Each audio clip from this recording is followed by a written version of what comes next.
All right, welcome to our episode 2.0 of this swarm code. Let me show you what we're up to today. I managed to make some changes to make this a little bit more interesting, a little bit closer to the original. Here we have our swarm of bugs bouncing around. You notice that they are clustering a lot more tightly than we had before. Let me actually maybe decrease the time step a little bit there just to make that a little easier to watch. What I've done is change the way that the average velocity is determined. So last time I had each bug averaging out with the nearest neighbor. Well, now what I've done is made it closer to the original, where we evaluate the average of the bug's velocity with all the bugs within a certain search radius, and that's making us get clumps like this that you see over here. Let's take a look at how we do that. So we're going to ignore this part about torus for right now. That's an adjustment I had to make for the torus. We'll come back to that in a minute. So we're calculating the distance just like we did before. We're using VPython's built-in magnitude function. We're taking the separation vector between the bug we're currently looking at and all other bugs that we're looping over up here. And what we've got now is we are setting up a list called close bugs. So close bugs is a list of all the bugs that are within search range here. And so if the distance is less than search range, you could make this less than or equal to. Students sometimes worry about having the equal sign on there. With floating point numbers, it hardly matters because the odds of these two being equal are incredibly small when you've essentially got random numbers that you're working with. But what we're doing is we're saying, well, take the list here and add bug 2, because if the bug is within a certain range, then we need to average out those velocities. And so now, to determine the average velocity here, we've got to loop over all of the close bugs. So the first thing we've got to do is check for whether there are any close bugs, because if a bug, like over here, is all by itself, it's not close enough to anybody else to create an average with, then we don't want to do this because it's just, there's not going to be anything to do with it. So I originally had it being equal to just the average of the others, not including itself. That actually ended up doing some weird stuff. So this is when it only includes the neighboring bugs, not itself. Although, of course, now it's not doing anything weird. Yeah, like up here, they end up getting stuck in a corner because when this thing resets at 0, like you can end up with a case where they all sort of average out to 0 there. That's not what we're looking for. So it's basically, it's not ignoring itself anymore, right? And so when we go to add bugs to itself, right, we're not including the original bug that we're looking at. But down here, we are starting out with the bug's velocity. So we're taking the bug's velocity, and then we're adding to that all of the surrounding bug velocities. Then we're averaging that out here.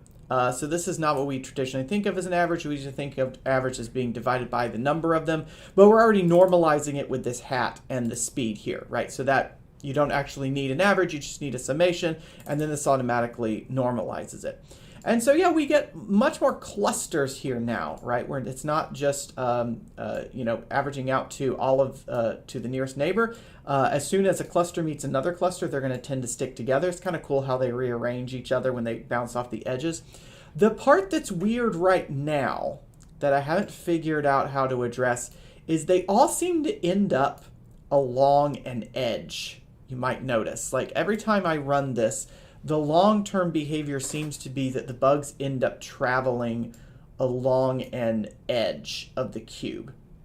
Like here, they've already got these here. They seem to be following along here. And I guess what ends up happening is that, there's sort of like this overall trend to go along there, and they can't deviate from that because they're being averaged. Now, we did not see that in the two-dimensional version. So it's weird to me that we didn't see that in the original GIF that I showed off of Mastodon. So let's actually try this out in 2D. I think the way I want to do this is whether to turn this on to 3 dimensions. So let's have a toggle for 3 dimensions, set it equal to true.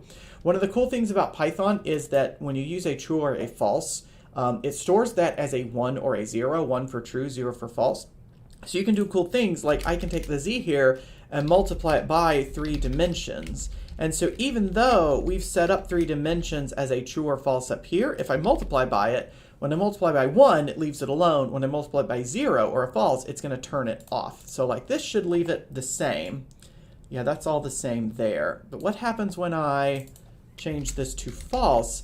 It's going to zero out everything in the z direction. So you see, everybody starts out in the same plane because all of their z components going this way are 0. And I'm curious to see if we end up with clustering along the edge like we had before. That might be an issue. Yeah, sure, there it goes. So I think that's an issue with how I am coding in the bounce. As you notice, as soon as they kind of run into a corner, they basically cluster all together. Oh, and there goes the last one. We now have a singular cluster left. A lot easier to get that single cluster with 2D rather than 3D. So I need to think about how I'm implementing the bounce here, right? Because the way I've implemented the bounce is check for whether the component has gotten bigger than the size, whether it's gotten outside. You can see there's one there that's like half of it's hanging outside there. And if it's headed outside, right? So this little product here indicates that the velocity is continuing to go in that direction. But if it's bounced back already, I don't want to flip it again. And then repeat that for y, repeat that for z. In each of those cases, we need to flip the velocity component there by multiplying it by -1. So there's something between that and the averaging out that's basically making them stick along the wall there. So I need to think about that. I've tried changing the order of when we bounce off the edge versus when we calculate the average. No luck there. That does not fix it. Which, I mean, maybe this is just this is part of the limiting behavior. I don't know. It could also, I don't think it's got anything to do with my step size though, my dt. So I need to think about, I just need to think about how I'm evaluating that bounce. There might be more authentic ways of evaluating the bounce. Where it really comes out cool though is when we turn on the torus. So that's what's going on with the bounce scenario. What about when I make the edge a torus? As a reminder, the torus is when you glue one edge to the other. So every time it goes to the right side, it pops over to the left. Every time it goes to the top, it pops to the bottom. Every time it comes to the front, it pops to the back. I haven't turned on the 3 dimensions yet. Let's actually leave this on. I haven't watched the torus in 2 dimensions yet. So what I had to do to fix up the torus is I had to calculate the way that the distance is evaluated. Because, for example, a bug that's on the very right edge and a bug that's on the very left edge need to be considered as being close to each other. So even though they're separated by the entire width of the box, because I can blip from the right edge to the left edge, that means that's anybody that's near the right edge and about to go to the left edge, or vice versa. Those need to be considered close to each other. How about we turn the torus back to 3 dimensions here? So in order to calculate the distance here, in order to make those opposite edges appear to be closer to each other in the distance calculation, what we have to do is calculate the distance in each dimension, right? We're actually using the box nature of it here. So what we do, we're going to calculate their distance in the x direction, their distance in the y direction, and their distance in the z direction. And basically what we want to evaluate is whether that distance exceeds half of the box's size, right? Because if the distance in the x direction is bigger than that half, that means we really need to wrap around and get a distance that is less than half the size. So basically, if that's the case, we're going to replace dx with the size minus dx. Same thing with y. If the distance in the y direction, if the separation there is higher than half the size, then we want to take size minus dy. Same thing going in the z direction. And then our distance just becomes Pythagorean theorem applied to dx, dy, and dz. So that's just a little modification. It's still using Pythagorean theorem. The only difference is we are replacing the size if it's too big. And what's really cool here is you kind of end up with this sort of overall motion of the swarm, that things will cluster together, but then they really end up moving parallel to each other. So they get close together, and then sort of their overall, velocities in a different direction kind of cancel out, and you end up with this motion that's all in one direction. Let's make this go a little faster here. I like having the smaller step size. I think that might be getting me a little bit better accuracy. So let's just up the rate. And so what will end up happening is we get our clusterings, like we got a cluster here now, we've got a cluster here, and we don't really see an overall pattern to it yet. But what eventually happens, like you just saw, you notice they're all sort of picking up this overall motion, looks like to the right. Oh, excuse me, to the right and back. Yeah, so if we watch it from this motion, let's see what happens to this bug down here. You notice it gets swept along with the cluster here.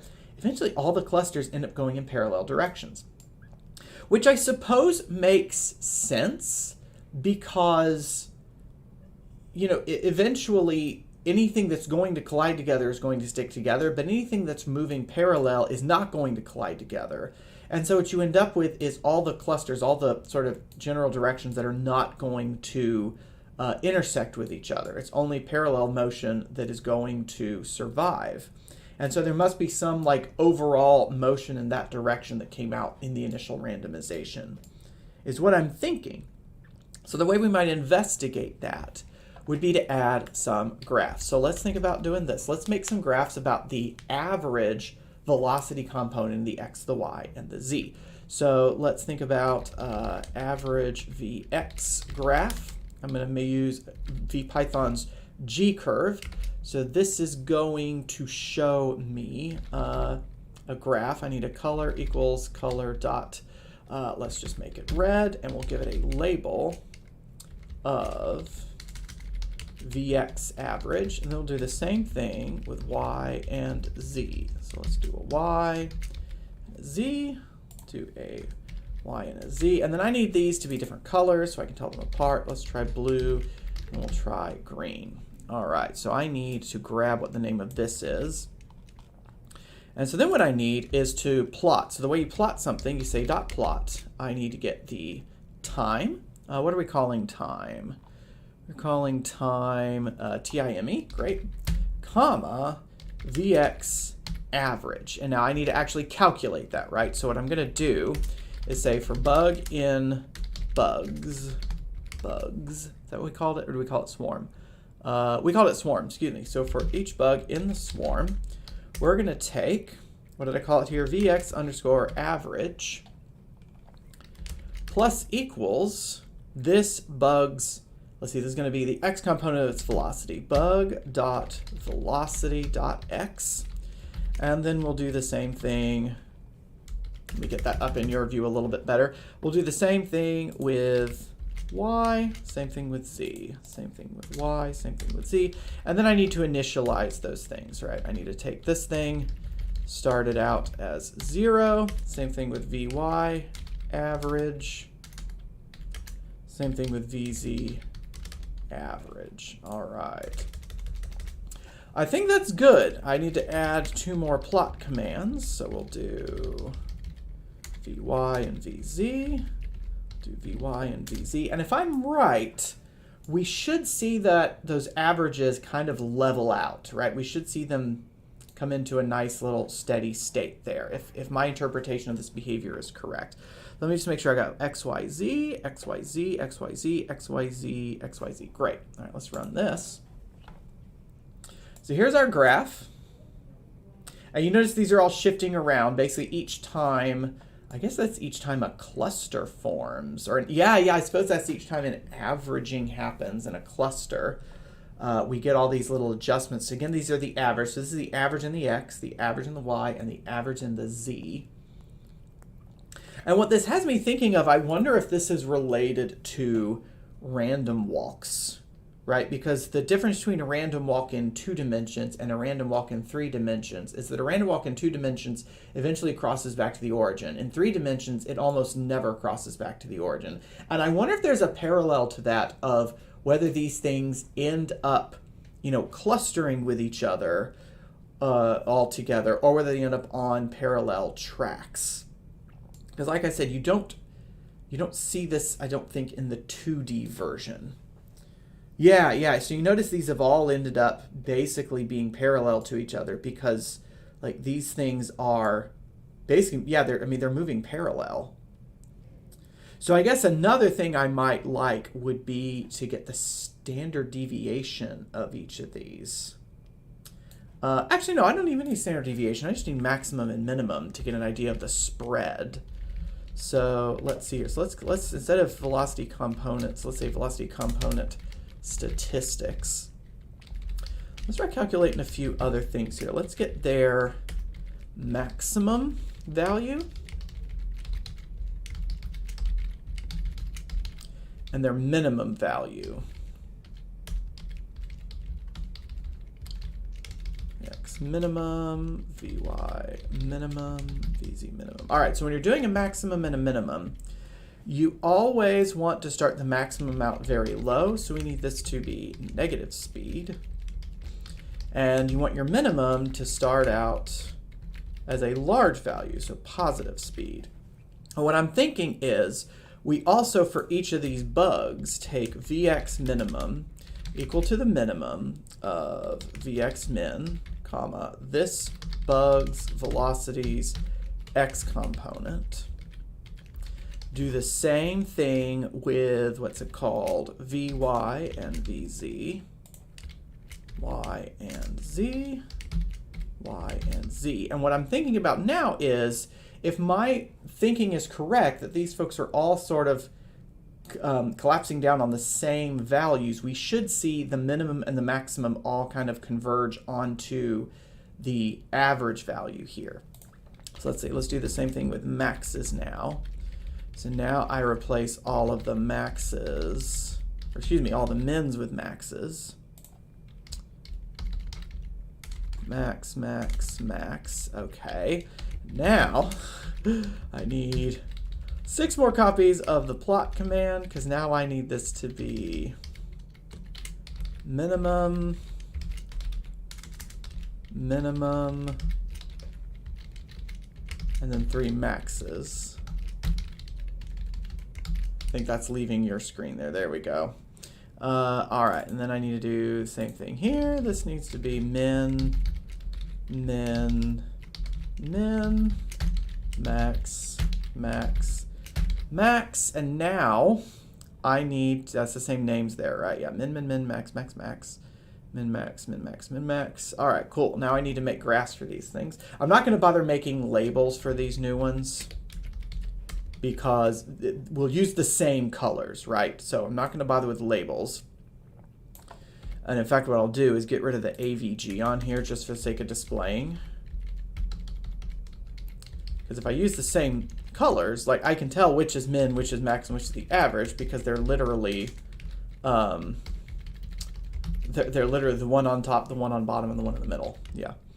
All right, let's get rid of the label here. Let's get rid of the label here. Yeah, they definitely reach a steady state there.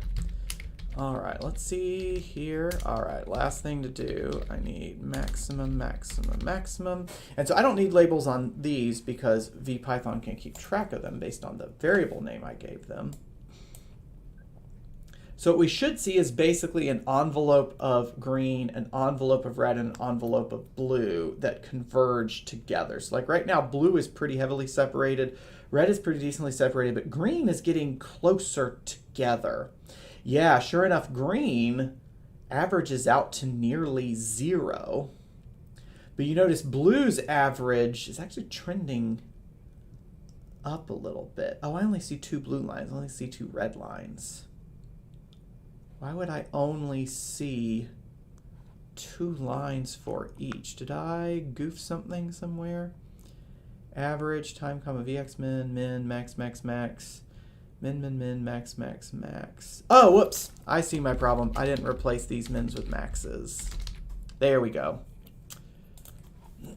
Y'all have been screaming at me for the last 2 minutes. There we go. There's 3 lines for green. 3 lines for blue. I don't see 3 lines for red. Min, min, min, max, max, max. Min, min, min, max, max, max. Min, min, min, max, max, max. Min, min, min, max, max, max. Okay. Hopefully it'll become clearer to me shortly. So if I look at my green, yeah, my green is, well, the minimum value is running away there. That's interesting. Oh, you know what I did not do? I did not actually normalize my average. Let's do that, divide by, let's see, what do we call it? The size, no, not the size. What What are we calling the number of swarmers? Oh, I never actually gave that a number. Okay. Let's call that swarm size. Swarm size equals, we have that at 50. Right, I need to divide my average by swarm size. I ignored it earlier, and then I forgot to remind myself that I needed it. This is the problem with coding live on the video instead of reviewing it. Okay, now it should be maximum, minimum, and average somewhere in the middle there. Yep, so we're dividing that. That now is a true average, an actual average. Start out at 0, add a bunch of values, divide by the number. Good, good. And what I expect to see is my minimum and maximum all kind of converging for each set. Oh, wow, that's interesting. That's really cool. What happened there? All right, this is actually difficult to read all 9 at once. So blue, blue, blue seem to be getting closer together. Okay, green, green, green are definitely getting closer together. Oh, okay, this is actually cool. So for the greens, I see that I have a minimum, an average, and a maximum. And basically, this is showing me I have an outlier because my average for green is getting really closer to the minimum. So I've got one outlier that's going in the opposite direction. So most of these folks are going to the left, and I've got 1 or 2 outliers, yep, right there, that are going to the right. What about my Y? What about my up and down? My average is pretty close to 0 because I have equal number going up and down. Yeah, that looks really cool. And then my Z for the green. Oh, excuse me, I was reading the wrong color for horizontal motion. Red is the X component, and that's my, okay, they're all converging toward the left. Yeah, everybody's drifting left a little bit. My Z, everybody is drifting backwards a little bit. Sure enough, the whole ensemble is drifting backwards. I mean, everybody's drifting backwards because the maximum is a negative. And so those greens, oh, look at that. Oh, look at that. We had a big drop off in the maximum there. Yep, sure enough, everybody is moving pretty parallel in the Z direction, in this forward-backward direction. In the Y, they're all converging close to around 0. So if I go here, yeah, it doesn't look like anybody's really moving up or down a lot. And then in red, we're still not quite converged on the X direction. But everybody is negative. Everybody's moving leftward. Okay, so this actually is a really good visualization of what's happening long term here. Yeah, everybody's moving in parallel. Because remember, their velocities are converging. That doesn't mean that their trajectories are converging because they could be offset. But once their velocities are pretty much parallel, they're not going to cluster anymore. Really cool. Okay, let's put this back to 2 dimensions. Now let's see if this happens also in 2 dimensions. I'm going to potentially cost us some accuracy here because I want this to run a little bit faster. But let's go back to 2 dimensions and just see if we get a similar behavior. So here we are in 2 dimensions.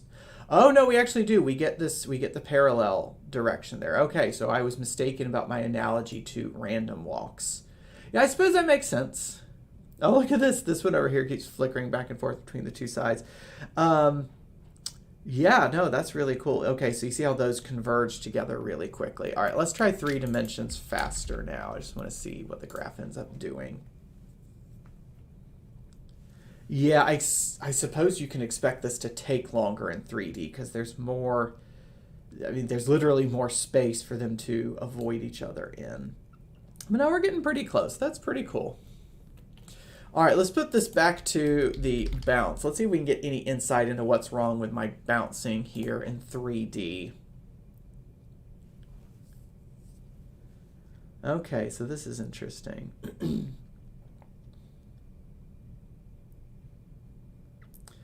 Yeah, these are not converging, right? I don't expect these to converge like they did in the torso, although I do expect everybody to cluster up eventually.